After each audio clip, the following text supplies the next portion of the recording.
Olá, queridos amigos, muita alegria estarmos aqui mais uma vez para o nosso programa, o nosso estudo com a Amélia Rodrigues, que já está se tornando um hábito, né?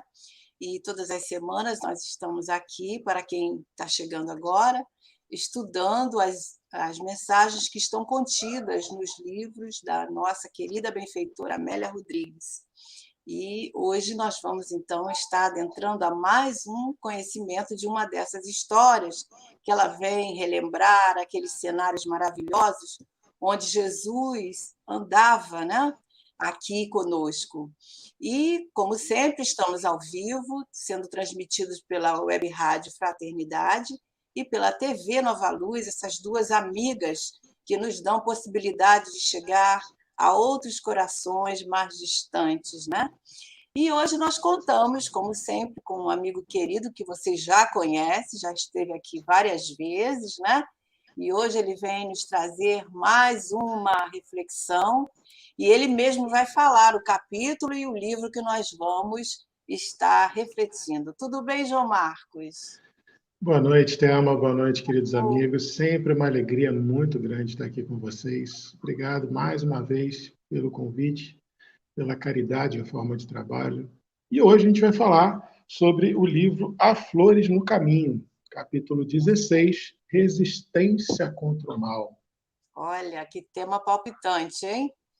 Então, vamos deixar o João já com vocês, que já é conhecido, não precisa se apresentar, né? Então, ele vai começar o seu estudo e vamos ficar todos atentos, esperando que vocês também participem, colocando os seus comentários, colocando até mesmo as dúvidas, se porventura surgirem, né?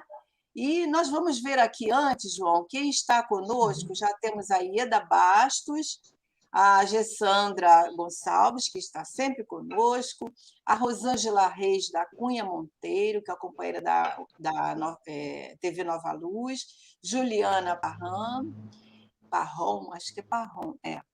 E vocês todos são muito bem-vindos, nós nos sentimos muito bem com todos aí nos acompanhando e certamente refletindo junto conosco.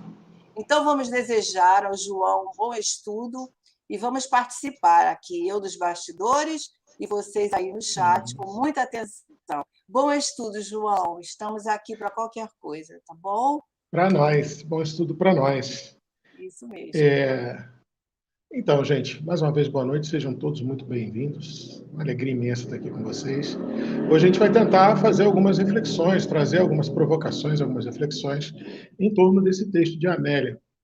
Para início de conversa, eu queria deixar bem claro que é um dos textos mais complexos de Amélia que eu já li. Extremamente interessante e aumenta ainda mais a minha gratidão, porque eu não conhecia esse texto específico, onde Amélia vai conseguir colocar na sua obra, naquela primorosidade poética que é típica de Amélia, várias pinceladas salpicadas, luminosas do Evangelho, que quase passam despercebidas para a gente, mas que não olhando um pouco mais atento, numa segunda leitura, a gente consegue perceber a beleza dessa singeleza que é Amélia Rodrigues pincelando o Evangelho através da sua narrativa extremamente sinestésica, onde a gente pode sentir o cheiro das coisas, ver as cores, a gente imagina o cenário de Amélia com muita tranquilidade, com muita facilidade. Então, eu queria ler o texto e a gente vai tentando parar de tempos em tempos para a gente fazer nossos comentários. Espero chegar até o final do texto, porque, como eu falei, é um texto muito complexo, e queria que vocês ficassem à vontade, tanto a Thelma nos bastidores, quanto vocês aí no StreamYard, no YouTube, que acompanham o programa, se quiserem perguntar e sair aqui as minhas vistas. Thelma também fique à vontade para abrir e perguntar, ok?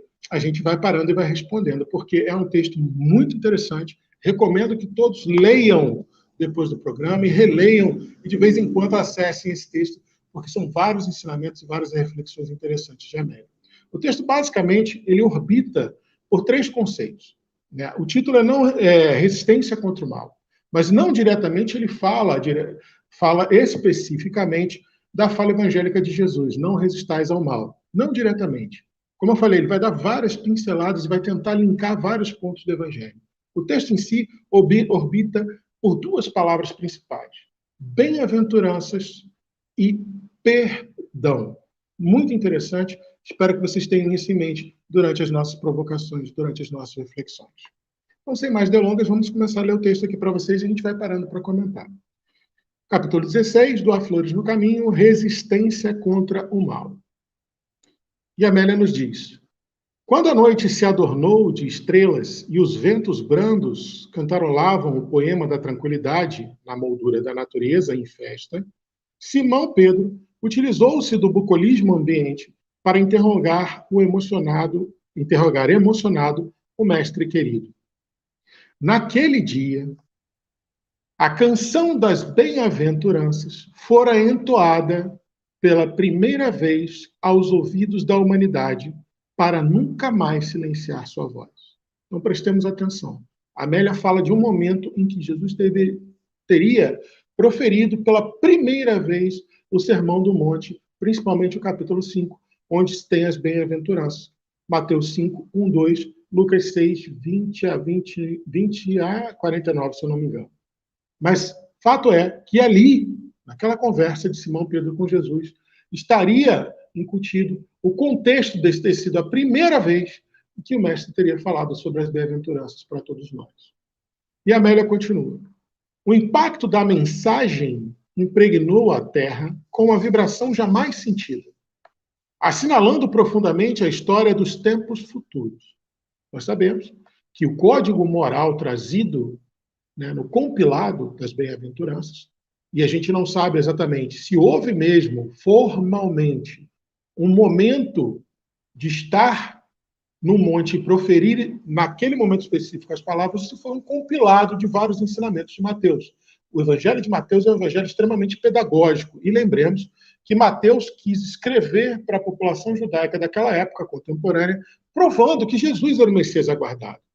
Então, Mateus teve que estruturar a narrativa do seu evangelho, e lógico, a gente acredita hoje que Mateus não escreveu sozinho todo o evangelho, inclusive Emmanuel traz para a gente isso, houve as anotações de Mateus, e aquele evangelho de Mateus foi sendo construído mais ou menos até o ano 70 depois de Cristo. Fato é que ele é extremamente pedagógico. Então, independente se houve ou não aquele momento específico de Jesus a subir ao monte, sentar-se, abrir a boca e falar as bem-aventuranças, né? As bem-aventuranças são um código moral. Independente disso, as bem-aventuranças são um código moral e a inauguração do advento do Cristo no planeta Terra.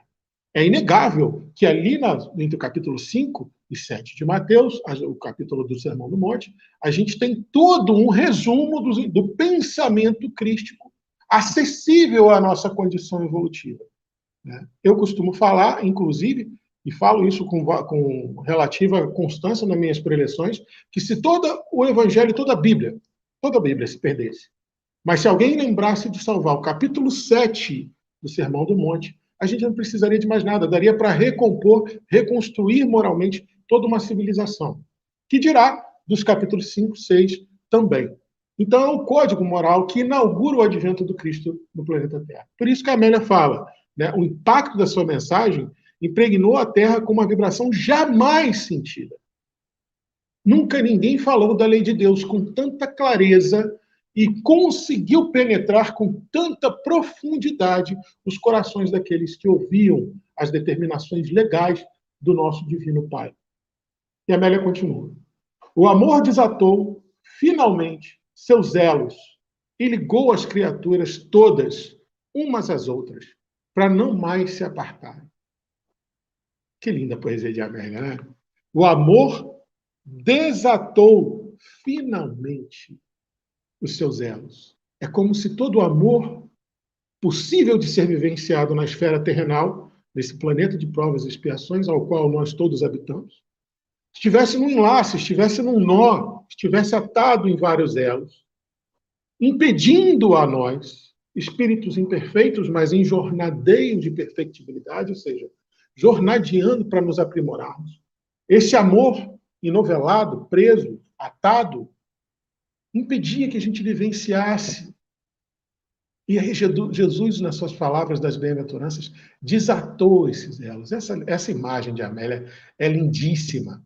E desatando os elos do amor, permitiu com que todos nós, que ouvíssemos aquela palavra e a mantivéssemos, guardássemos no coração e na mente, no entendimento, na prática e no reexame cotidiano dessa lei, que a gente pudesse vivenciar esse amor desatado por Jesus cada vez mais e melhor.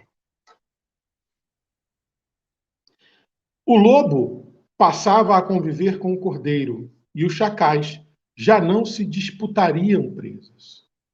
Ou seja, a maldade do mundo, a perversidade, a iniquidade, a maledicência, a crueldade, todas as formas superlativas de ignorância da lei divina, a partir daquele momento, estariam com seus dias contados.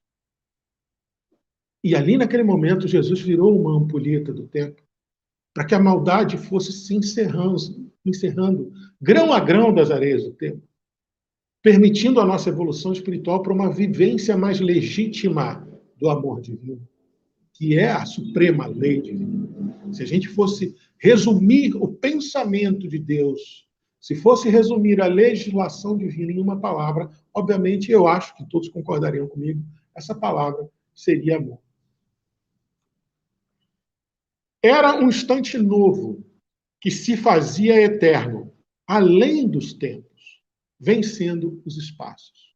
Como eu acabei de falar, ali inaugurava uma nova percepção de espaço-tempo para toda a comunidade de espíritos encarnados e desencarnados vinculados ao orbe terrestre.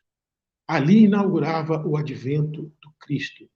Ali, todos nós, independente de estarmos encarnados ou desencarnados, mas inseridos, gravitando, contidos no orbe terrenal, naquele momento, nós tivemos a certeza, nós não estamos mais desamparados. Finalmente, o nosso Pai maior olhou para nós e permitiu que o nosso Cristo planetário, o nosso bom pastor, nosso divino amigo, nosso paraninfo nessa jornada, nessa aposta, nessa bem-aventurança, que é o jornadeiro evolutivo do Espírito, ele viesse até nós. O Messias estava na Terra e a sua lei acabara de ser inaugurada. A lei da qual ele era portador, que é a lei de Deus, acabara de ser inaugurada. A melodia articulada em palavras vibrantes, ora doces, ora fortes, ficaria dividindo os tempos em que o poder da força cedia lugar à força do amor, gerando os fundamentos do homem espiritual. Acho que essa frase sintetiza tudo o que a gente falou até agora. Inaugurado esse estatuto definitivo da lei divina, ninguém poderia mais alegar ignorância.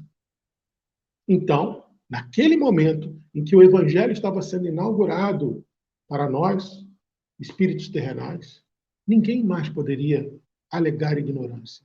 E naquele momento, se encerrou qualquer tipo de justificativa para um mal.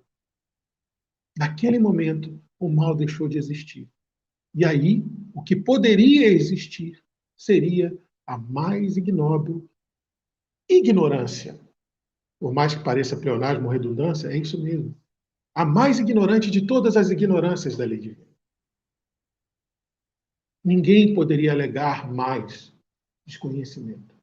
Ninguém mais poderia se dizer mal. Até porque Deus não cria nenhum espírito mal. Cria todos simples e ignorantes e todos com o mesmo potencial de se aperfeiçoar. Mas naquele momento estava atestado o óbito da maldade. Assim como Jesus iniciava o cronômetro, virava a ampulheta do tempo para que todo o mal se desfizesse e que nenhuma mais ignorância a lei divina pudesse ser perpetuada, naquele momento o bem também começou a aquilatar-se. naquele momento, nós percebemos que existe sim formas de se aquilatar o amor. Amor enquanto vivência, experiência compartilhada, espiritual de Deus.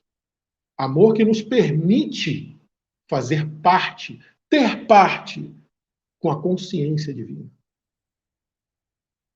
O sentimento que nos aproxima de Deus. A capacidade de amar é a que justifica a fala bíblica de que Deus nos fez a sua imagem e semelhança. A cada vez que a gente aquilata nosso conhecimento para amar legitimamente, cada vez mais e melhor, a gente vai se aproximando de Deus. E o Evangelho é a estrada, única estrada, verdadeiramente eficiente para se conseguir chegar a essa meta. Emmanuel nos diz no livro Consolador que nenhum roteiro iluminativo conhecido no planeta Terra supera o Evangelho de nosso Senhor Jesus Cristo. Então, nesse mistério, inaugurado pelas bem-aventuranças, de aprender a amar, de diminuirmos a ignorância da lei divina, ali se inaugurava a estrada do Evangelho. E ali a gente teria que começar as nossas jornadas individuais, auto-iluminativas, em direção ao nosso Pai.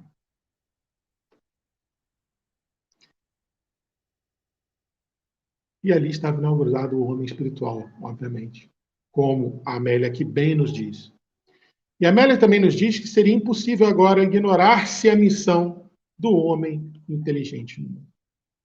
E essa fala foi extremamente interessante, porque aí nos remete, né, ao próprio a própria codificação, quando ela nos diz sobre a missão do homem inteligente no mundo. Mas aí aqui eu queria parar um pouquinho mais de tempo, só para a gente fazer uma reflexão de uma articulação de ideias, para que a gente possa continuar o texto de maneira mais proveitosa para todos. Se a gente pegar o capítulo 70 do livro Pão Nosso, titulado Elogios, ali Emmanuel lembra o capítulo 11 de Mateus. Emmanuel vai comentar o capítulo 11 de Mateus. Eu não lembro o versículo, mas, se não me engano, entre 18 ou 28. Mas é um momento em que Jesus teria acabado de proferir as bem-aventuranças. E uma mulher dos que estavam ali levanta e diz: bem-aventurado é o ventre que te trouxe a essa terra, falando para Jesus. Observemos que falava de Maria, mãe de Jesus, nossa mãe, Maria Santíssima. E mesmo assim, Jesus admoesta não só aquela mulher, como a todos nós, dizendo: antes de tudo, serão bem-aventurados os que ouvem a revelação de Deus e lhes praticam os ensinamentos observando os princípios. Essa é a fala de Emmanuel. Jesus fala assim: antes de tudo é necessário ouvir e praticar. Emmanuel dá uma refinada nessa fala evangélica. Emmanuel diz: antes de tudo, serão bem-aventurados os que ouvem a revelação divina e lhe praticam os ensinamentos observando-lhe os princípios. Isso equivale a dizer que a bem-aventurança ela necessita de um mistério, de um labor, de um trabalho constante de aprendizado, prática e recapitulação. Você precisa aprender, você precisa praticar o que você aprendeu, e você precisa parar de tempos em tempos para fazer um balanço geral, uma contabilidade do que você aprendeu, o quanto você aprendeu, como você consegue aplicar, o quanto você consegue aplicar e os resultados que você está tendo. Basicamente, para não fugir à regra, que é um compromisso meu, tentar falar da questão 919 do Livro dos Espíritos sempre que eu puder, basicamente é o que Agostinho nos orienta na questão 919. Uma das questões mais importantes para o mundo espírita atual, para o movimento cristão atual. Conhece-te a ti mesmo. Aquilata o teu conhecimento do Evangelho, que é essa estrada, a melhor estrada que a gente tem para desenvolver o amor. Aquilata o teu conhecimento sobre ele. Pratica o que você aprendeu. E de tempos em tempos, para. De preferência toda noite, como manda Agostinho. Para e recapitula. Agostinho ainda vai além, pede para a gente analisar o que eu possa ter feito de mal para Deus, para o meu próximo e para mim mesmo. O que em mim já merece reprovação? O que eu dou conta de já começar a mudar agora? Nos ensina o caminho das pedras. Se você não sabe como fazer essa autoanálise, pega os seus atos e medita como se fosse outra pessoa fazendo, como você agiria, pensaria ou falaria dessa outra pessoa, agindo da mesma forma que você agiu. Não julgueis para não seres julgados, pois com a vara que julgar, será julgado, com a medida que medir será medido. Mas fato é que bem-aventurança é você aprender, praticar e recapitular. Mas isso depende de inteligência. E aí eu queria que vocês prestassem muita atenção nesse raciocínio, para ver se a gente consegue dizer exatamente o que eu estou querendo. O espírito imortal, que hoje habita esse corpo, nominado João Marcos, ele foi criado simples e ignorante. Saído, como diz Emmanuel, lindamente, diretamente das mãos de Deus. Mas o espírito é o princípio inteligente do universo, assim nos ensina a doutrina. E é necessário que inteligência e espírito se confundam mesmo. O espírito da verdade fala, né? Inteligência e espírito é a mesma coisa? Pergunta Kardec. E ele responde assim, olha, eles têm distinções, mas para sua sorte, as distinções que têm acabam tudo no mesmo lugar. E é como se inteligência e espírito fossem sinônimos. Assim fala a codificação. Então a gente precisa, na verdade, aquilatar a inteligência. E se o espírito é o princípio inteligente da natureza, do universo, do cosmos, para aquilatar a nossa inteligência é necessário aquilatar o espírito. Isso faz as bem-aventuranças ganharem um sentido todo prático. Para você conseguir acessar o conhecimento maior das bem-aventuranças, é necessário conhecer, praticar e recapitular. Assim você aquilata a potência anímica do seu espírito e ele se torna cada vez mais presente. O fenômeno existencial do espírito se torna cada vez mais presente no cosmos. E aí facilita, inclusive, o intercâmbio espiritual entre os nossos irmãos benfeitores. E isso cria um processo em progressão quase que logarítmica. Quanto mais se estuda, melhor você pratica, mais fácil fica de aprender, mais dúvidas aparecem.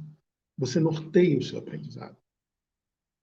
Então, se tornando mais inteligente, você se torna um espírito maior, mais potente. Para encerrar a ideia no conceito físico que a gente tem. Porque a própria doutrina dos espíritos nos ensina que, quando pergunta assim, então, o espírito independe da matéria? O espírito pode existir sem a matéria? O espírito, na verdade, fala, pode.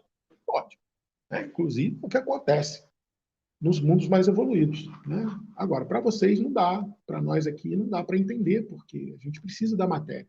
Esse vidro muito opaco, para que a gente possa desenvolver o espírito, para que o espírito se potencialize, se torne cada vez mais próximo de Deus, vamos dizer assim. E aí, para a gente entender a bem-aventurança que leva ao reino de Deus, que é a função última de toda bem-aventurança, é inaugurar e expandir o reino de Deus. E onde está o reino de Deus? Está lá em Lucas. Jesus responde aos fariseus, não pensem que o reino de Deus será reconhecido por exterioridades. Não adianta dizer o reino de Deus está aqui ou ali, como era comum da cultura judaica, achar que o Messias viria com todo um aparato bélico de conquistador e conquistaria reinos mundanos, terrenais, materiais, posses, para restituir a glória, como disse o profeta. O Messias virá e restituirá Israel em toda a sua glória. Obviamente, essa glória é uma glória espiritual. Então Jesus disse, não pense que o reino de Deus será visto. Não adianta, quando disserem, está ali ou está aqui, você ir atrás. O reino de Deus está dentro de vós. O que mais que está dentro da gente? No nosso imaginário, pelo menos, que a gente sabe que não é assim. Mas não é o nosso espírito. Aquilatar o espírito é aquilatar o reino de Deus. E aí, Jesus tem um número considerável de parábolas ensinando. O reino de Deus será como? O reino de Deus se compara a. O reino de Deus é semelhante. Fórmulas que são atemporais para nos ensinar a aquilatarmos, a aumentarmos, a empoderarmos o nosso espírito e o reino, a fração de reino de Deus, que cada um carrega dentro de si. Mas aí a Amélia continua o raciocínio dela dizendo: não haveria lugar no contexto da nova doutrina para as lutas fraticidas, nem para as disputas mesquinhas. Jesus rompera indimensional, ou seja, rompera voltando-se para dentro, para o interior de cada ser. A limitação do homem, concedendo-lhe força e visão imensurável. Ali a gente aprendeu a enxergar, entender e acreditar na vida futura.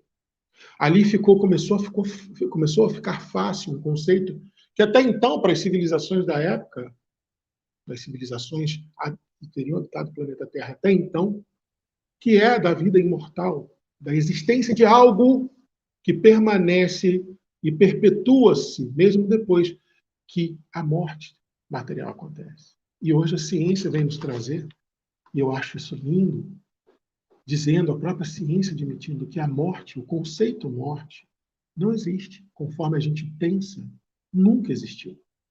O que acontece são rearranjos atômicos. A matéria que compõe o meu corpo, ela se desconstrói e vai reconstruir um outro aspecto material. No universo nada se cria, nada se perde, tudo se transforma. E hoje a ciência já começa a pensar, visto que nada morre exatamente, tudo é rearranjado química e atomicamente, a ciência já começa a se perguntar, então, e a consciência, o que acontece com ela? Porque hoje a gente já sabe que a consciência é uma instância, um poder, uma força.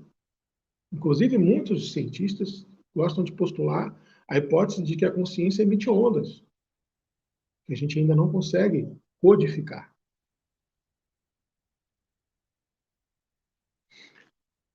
E Amélia continua. O amor se tornava o zênite e o narde, ou seja, o mais alto e o mais baixo dos interesses superiores. Ou seja, o início e o fim. O amor se tornava o ponto central, tudo os interesses superiores tinham que orbitar, tinham que girar em torno e tinham que perpassar a questão do amor. O ar balsâmico levaria por toda parte a voz, as palavras, as regras de ouro da não violência, da tolerância, do amor sem limite. Bem-aventurados mansos e misericordiosos.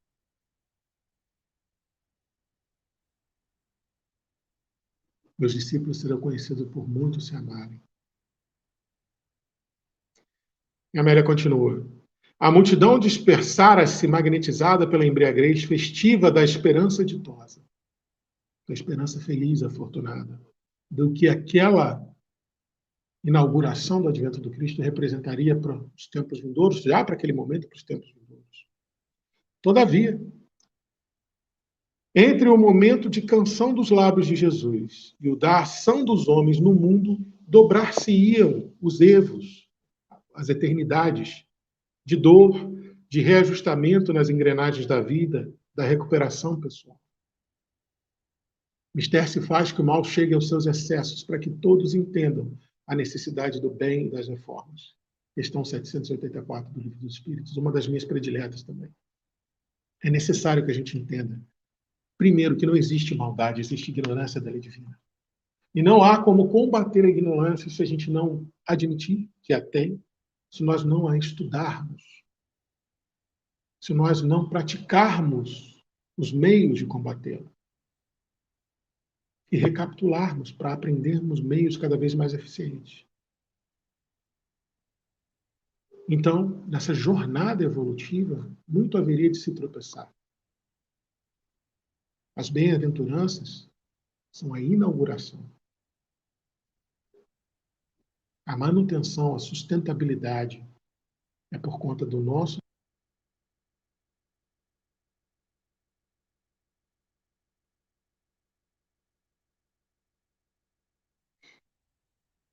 E Amélia continua. Até que se tornassem realidade os sublimes ensinos no coração das criaturas, os lobos se uniriam aos lobos e os chacais se disputariam os despojos das presas vencidas. Amélia primeiro dá aquela metáfora de que os lobos e os cordeiros viveriam juntos e os chacais não disputariam mais. E agora puxa a gente de volta para a realidade. É lindo vivenciar esse advento do Cristo. É lindo saber que foi inaugurado o amor divino, a instância sublime, eterna e irrevogável do amor divino no planeta Terra. Mas muito ainda há para se trabalhar. Muito ainda há para se fazer. Humberto de Campos, no livro Boa Nova, quando conta o encontro de Jesus com Bartolomeu, Natanael, diz que Bartolomeu era triste, desanimado. Se não me engano, lição 8, capítulo 8, bom ânimo. Jesus fala, Bartolomeu, eu só quero acender o bom ânimo no coração daqueles que me ouvem, que me seguem. Você já viu alguma boa notícia, alguma boa nova produzir desânimo? Produzir tristeza?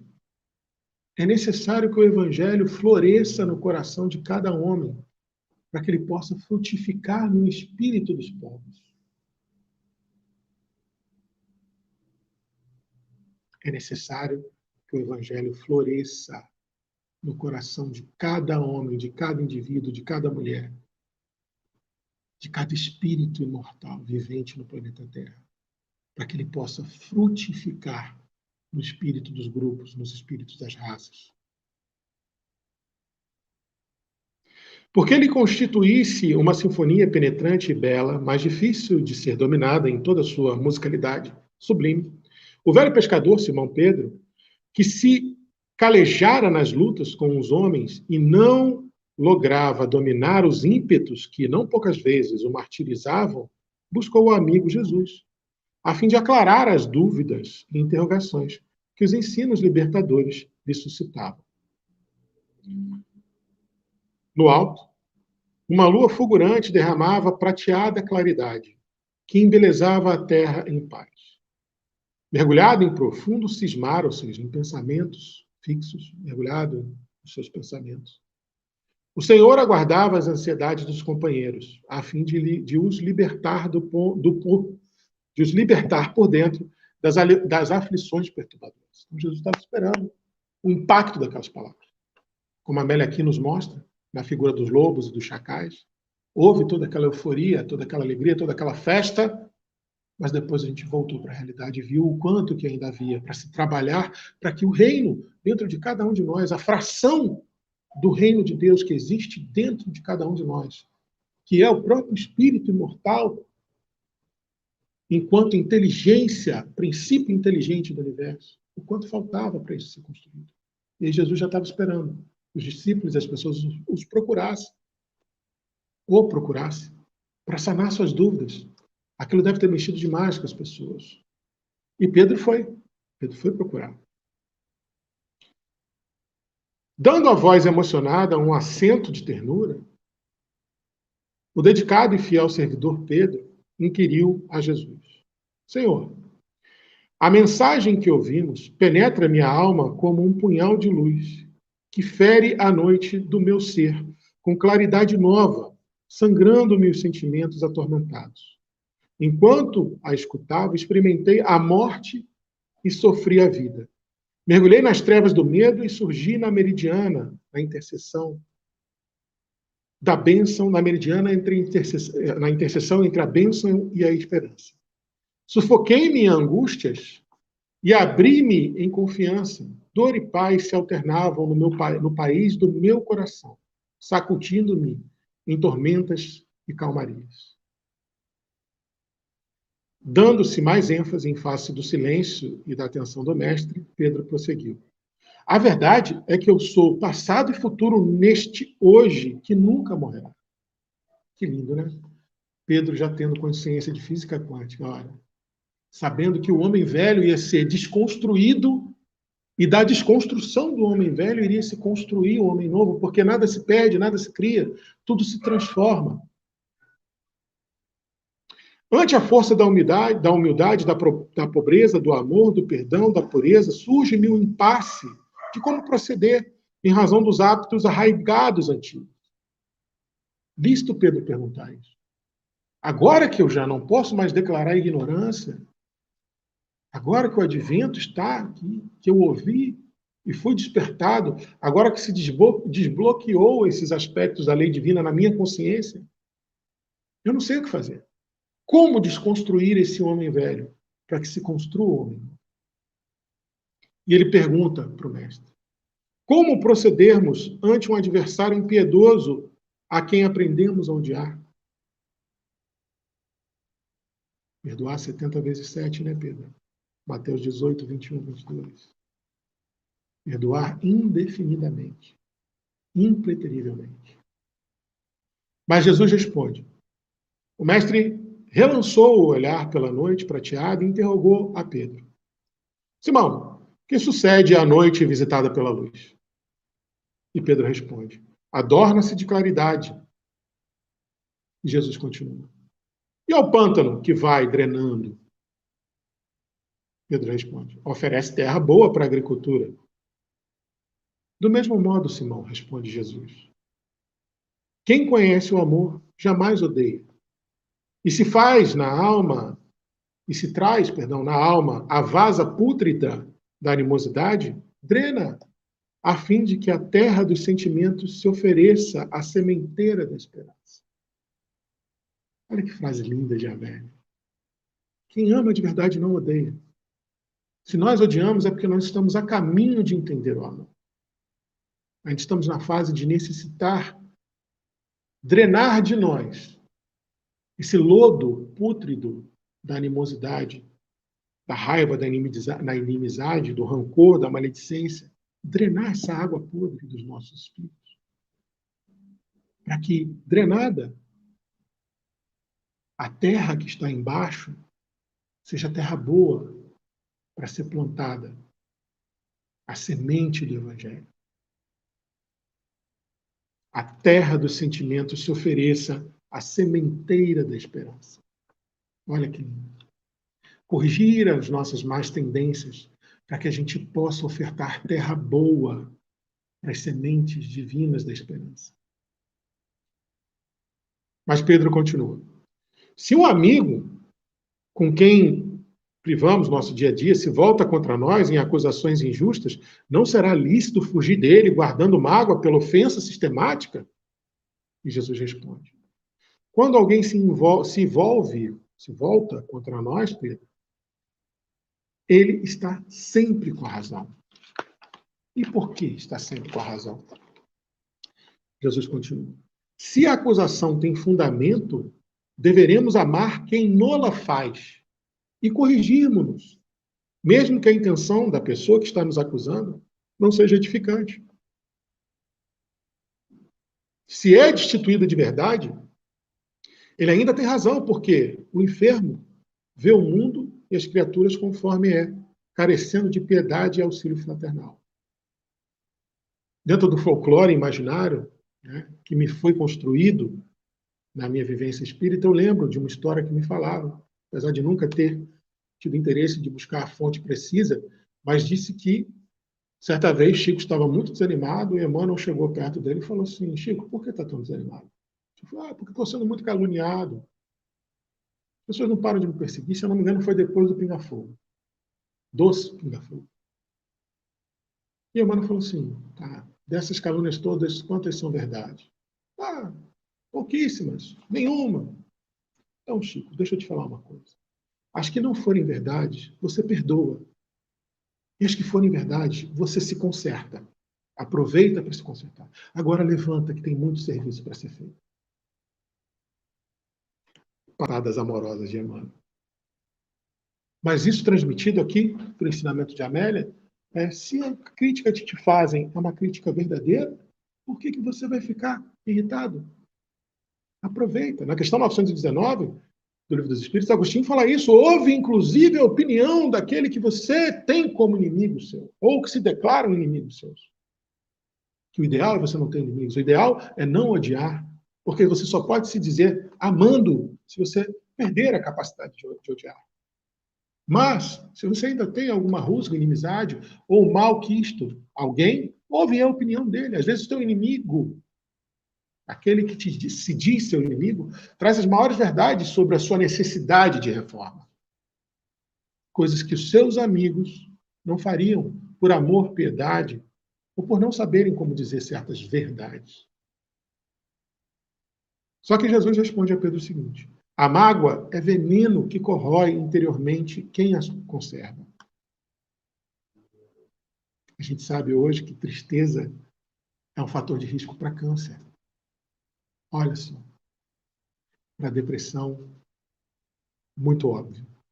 Para diabetes, para problemas de tireoide.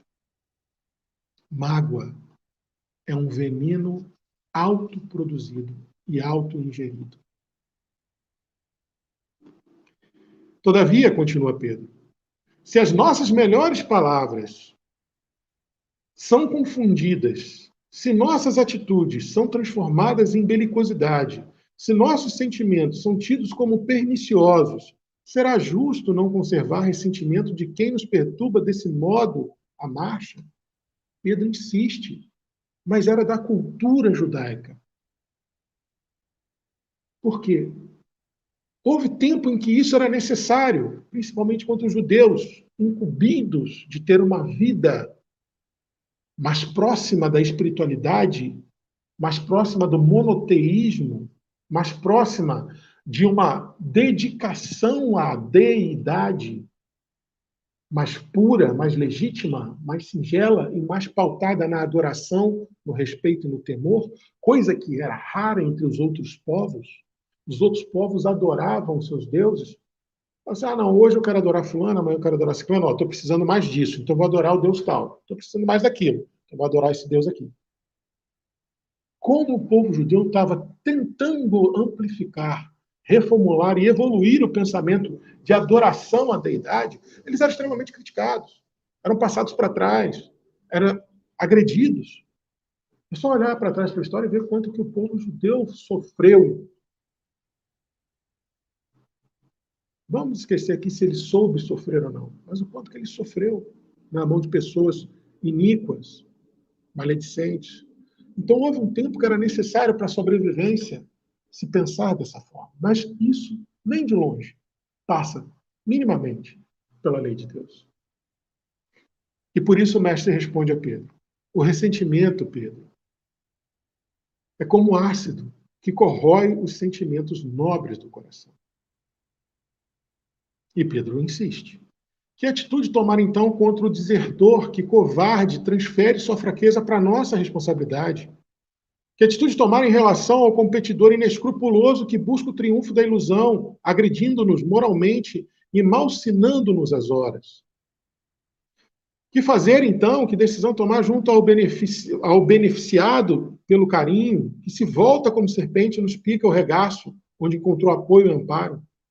Que atitude tomar, então, quando a perturbação for provocada por membros da nossa família espiritual em ínfrene, ou seja, em desenfreada agressividade? O que fazer contra toda a violência alheia?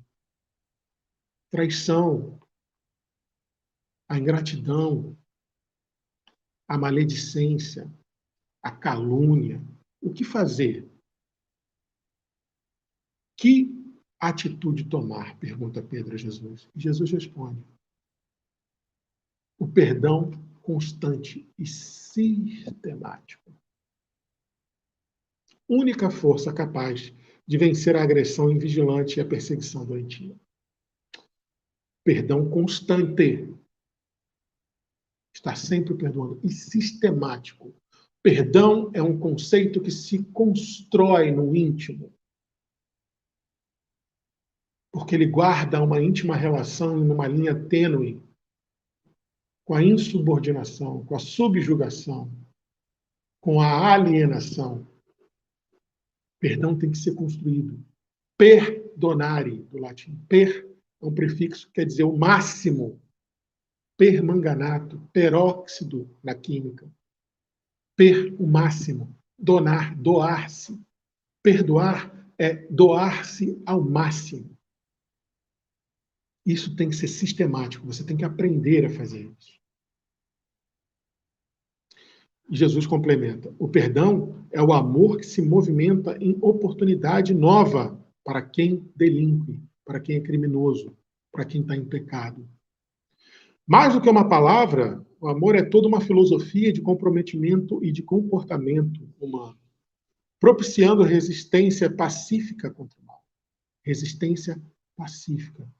Bem-aventurados os mansos, porque darão a terra. Beneficiando quem o doa, doar o perdão, socorre a quem se destina, e compreendendo aquele que fere, abençoa o agressor. Certa vez, amigo espiritual nos disse, quando inquirido sobre a melhor forma de entender a necessidade da ignorância divina, no exemplo prático, quando eu era muito jovem, ele disse para a gente o seguinte: meu filho, só haverá vítima enquanto houver algoz. E vítima é toda aquela que não perdoa. E algoz é todo aquele que não se dedica a entender a lei divina. Só continuará havendo vítimas enquanto houverem algozes. Só continuará tendo vítima enquanto não houver perdão. Só continuará tendo algozes enquanto houver ignorância da lei divina. O homem compreenderá, hoje ou mais tarde, continua Jesus, que a batalha mais difícil de travar é a que deve atuar no mundo íntimo, contra as próprias paixões, através de cujo esforço se descobrirá a si mesmo. Princípio inteligente do universo e fração, centelha do reino de Deus, espírito. Batalha no mundo íntimo para conhecer a si mesmo, para conhecer a inteligência, o princípio inteligente do universo que habita aquele corpo naquele momento. Jesus continua: infelizmente estamos ainda na antemanhã da humanidade nova e surgirá a penates, ou seja, surgirá frondosamente, vamos dizer assim, de sacrifícios e renúncias, de dores e autossuperações, até o instante da vitória do bem integral. Para tal projeto, para tal desígnio, para tal cometimento, eu vos mando a todos, vocês, discípulos e apóstolos, a ti e aos demais discípulos, disse Jesus para Pedro, na condição de ovelhas mansas e confiantes, ao meio dos lobos, ladrões, a fim de conquistá-los. Eis que mando vocês como cordeiros em meio aos lobos. Sede mansos como as pombas, mas prudentes como as serpentes. Ide primeiro as ovelhas desgarradas da casa de Israel. Jesus dizendo: eu mando vocês para o mundo. Tende bom ânimo. Eu venci o mundo, mesmo com todas as aflições. No mundo tereis aflições. Mas tende bom ânimo, porque eu venci o mundo. Então aprendei de mim, que sou manso e humilde.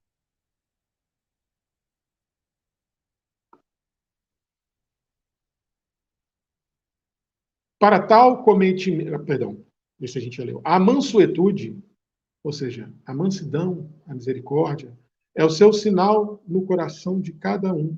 É o meu sinal, Jesus fala, no coração de cada um. E o amor será sempre o ímpeto, o impulso, o élan para os unir todos como uma só família. Ou seja, os meus discípulos serão conhecidos por muito se amarem. Ressentimento, mágoa, ódio, Pedro, nunca, nunca. É como você tomar veneno e esperar que o outro morra, como ensina Shakespeare na sua obra. Odiar é tomar veneno e esperar que o outro morra. Jesus continua: sereis conhecidos pelo potencial de bondade com que iluminardes o mundo e a rota dos tempos. Só existe um legado que perdura o tempo e o espaço. Você pode construir muralhas iguais a muralhas da China. Você pode construir qualquer coisa fantástica, pirâmides, colosso de Rhodes. Você pode fazer a obra material que você quiser com a maior magnitude possível. Um dia, ela vai ruir. Um dia ela vai se desfazer pela força do tempo. Mas o legado da consciência da lei divina, em forma de amor, os ensinamentos em torno do amor, que é a expressão máxima da lei divina, esses são atemporais. Quando cada um de nós estiver na condição espiritual de Jesus, nós lembraremos ainda desses momentos singelos de salpicadas de amor como esses que a Amélia nos proporciona. Só o amor é imortal e eterno, como o próprio Deus é. Então, Jesus silenciou e ficou olhando para o horizonte, encerrando ali o sermão das bem-aventuranças ante o velário da noite salpicada de brilhantes estrelas e prata no ar. Chorando em silêncio, ao lado do mestre. Sem mais interrogações, Pedro compreendeu que por ele, por Jesus, pelo amor de Jesus, deveria dar a vida, sem oferecer jamais resistência contra o mal. Não resistir ao mal é, no contexto final, esse exemplo que a Amélia dá de Pedro. Não há justificativa para a ignorância divina depois que o advento do Evangelho está entre nós.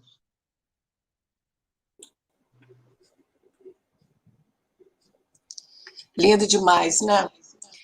Eu estou aqui com 1000 pensamentos, né? Pensando aqui na reflexão que você trouxe, essa riqueza que a gente vem lembrando, né? Que Jesus vem implantar a lei de amor nos nossos corações, né? E até hoje nós ainda estamos nessa dificuldade de entender esse sentimento, né?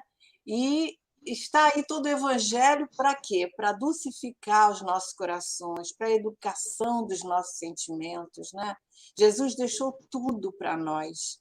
Então, a Amélia vem falando aqui, né, do ressentimento, da mágoa, do ódio, que são os sentimentos mais corrosivos, né, que nós podemos entender, né? E hoje ainda assola os nossos corações, né? O quanto que nós temos que trabalhar. Eu estava lembrando aqui, João, de uma conversa com o Tadeu, né, que Jesus teve lá também no livro Boa Nova, aonde ele pergunta sobre essas questões, né? Ele até fala assim, se os espíritos do mal, quer dizer, nós que ainda pensamos no mal, que ainda fazemos o mal, são também nossos irmãos, né? Então, somos todos ainda caminheiros nesse aprendizado, aí, um ao lado do outro, um ensinando ao outro, o mais sábio ensinando aquele que ainda está engatinhando, e todos Sim. estão juntos, né, nessa caminhada. Sim. E é importante, Thelma, a gente lembrar que como a gente traz e como endossa a Amélia nessa lição, é necessário que a gente comece a mudar paradigmas. Puxando Sim. um pouco a brasa para a minha sardinha, hoje a psicologia sistêmica, né, a psicanálise contemporânea, eles clamam muito por essa necessidade de se mudar paradigma. Não existe mal, existe ignorância da lei divina. Não existe castigo, existe consequência. Você não está sendo punido, você está sendo corresponsabilizado. É verdade. Enquanto que esses sentimentos vêm nos trazendo malefício, né? Você falou aí a questão da mágoa, está comprovado, né? A mágoa cria tumores, desenvolve tumores, né? Sim, O câncer sim. de mama, o câncer de útero, o câncer em vários, né, locais específicos são desse sentimento, porque o sentimento, né, que nutre as nossas emoções, que nutre as nossas ações, atitudes. Nutre, você falou bem, nutre. Pois é. Então, a gente precisa pensar nisso, né? E começar a construir esse reino de Deus, que Sim. a gente se preocupa muito com o outro, né? Então, Sim. nós temos que nos preocupar conosco. O que eu estou aprendendo com esse evangelho tão rico que chega para mim todos os dias, né? O que eu estou Sim. fazendo com esse material? Como é que eu estou agindo no meu dia a dia? E aquela pergunta que você sempre faz lá nos nossos estudos, né? Hoje, por exemplo, aqui, o que nós aprendemos com Jesus, com Amélia Rodrigues? Pode ficar essa pergunta aí para os nossos amigos, né? Dever de casa. Todo mundo se inquirindo antes de dormir. O que eu aprendi com Jesus hoje? Isso. Vamos refletir no perdão, na Ah, mágoa, no ressentimento. Às vezes, uma palavra que nós ouvimos mal ou lemos ali no WhatsApp, porque a conotação é outra, né? A gente deturpa o verdadeiro sentido e a gente fica magoado, a gente traz aquele sentimento que não é bom para o nosso dia a dia, né? E nessa conversa aí que a gente pode ter à noite, que Santo Agostinho nos ensina, nós podemos rever essas condutas, né? E analisar. Muito bom, muito bom excelente. mesmo. Então, nós vamos deixar o dever de casa para os nossos amigos, né? Essa reflexão aí tão linda que o João nos trouxe a respeito dessa lição de Amélia, que vem falar assim muito claro, né, sobre esses sentimentos que nós sabemos que nós ainda temos, né? Ainda trazemos no nosso coração. Às vezes, não no dia a dia, mas se nós formos procurar lá nos escaninhos, né, da nossa alma, se formos procurar com cuidado, ainda existe Ou, sentimentos, não é? Que nós precisamos, ou, né? Que nós somos detentores, igual o Pedro Simão estava perguntando, né? O que fazer diante da atitude do outro? Então, vamos ver as nossas atitudes, né? sim. Bom, estamos chegando no final, né? Então, vamos passar para você fazer as considerações finais, se é que não teve pergunta. A Daniele, espera aí que tem aqui uma colocação da Daniele. Daniele Mariano. Ela diz: o que precisamos ter em mente para nos olharmos intimamente? O que a gente precisa, João? Para se olhar intimamente, primeiro você tem que ter uma dimensão de todas as suas atitudes no dia. Né? Vamos aqui colocar o deverzinho de casa de Agostinho. Né? Passa em revista, que é o que ele fala, o seu dia, tudo que você fez, todas as suas ações, todas as suas atitudes. E aí a balança do julgamento, do auto-julgamento, tem que ser o seguinte, né? Evangelho de Mateus. Não faça ao próximo aquilo que você não gostaria que o próximo fizesse com você. Tudo aquilo que você quer que o outro te faça, faz tu primeiro para ele. Outro preceito evangélico Mateus também. Não julgue para não ser julgados. Então, passe em revista ponto a ponto. E aí, Agostinho é muito claro. Vale a pena que se percam alguns minutos do seu sono para você fazer uma análise mais detalhada do que você fez. Não se preocupe em se demorar em algumas questões, que elas se desdobrem no seu pensamento em questões para você mesmo. Por que eu fiz? Mas eu já tinha aprendido isso no Evangelho. Mas por que repetiu? Aonde foi a pedra do tropeço? O que aconteceu de diferente dessa vez que eu tropecei de novo? Não tenha medo e nem tenha pressa de resolver os problemas. Né? Porque no autoconhecimento, no autoquestionamento, estão todas as respostas que a gente precisa. O nome disso é maiêutica. Foi trazido para a gente por Sócrates, considerado um dos maiores pensadores. Ok? Espero ter respondido. João, e às vezes a gente se reconhecer, né? Por exemplo, por que eu Sim. estou magoado? Né? Reconhecer Sim. que a gente está sentindo aquilo, porque Sim. é possível, nós somos imperfeitos, nós estamos no aprendizado, é possível que nós nos surpreendamos com esse sentimento e não sabemos entender, ou temos medo de entender, ou de localizar esse Sim. sentimento. E Sim. reconhecer, né? Acho que é o primeiro caminho. Ela ainda fala aqui assim: podemos afirmar e reafirmar que não existe a maldade, sim a ignorância. Você falou sobre isso, né?